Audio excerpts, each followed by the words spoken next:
Hello everyone, how are you doing? This is MD Tech here with another quick tutorial. In today's tutorial, I'm going to show you guys how to temporarily disable the Avast virus shields on your computer.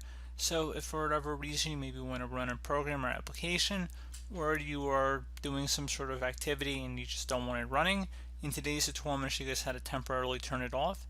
So we're going to jump into this and start by finding the taskbar icon for Avast. If you don't see it, go click the up arrow here to show hidden icons. And now right click on the Avast icon. Select Avast Shield Control.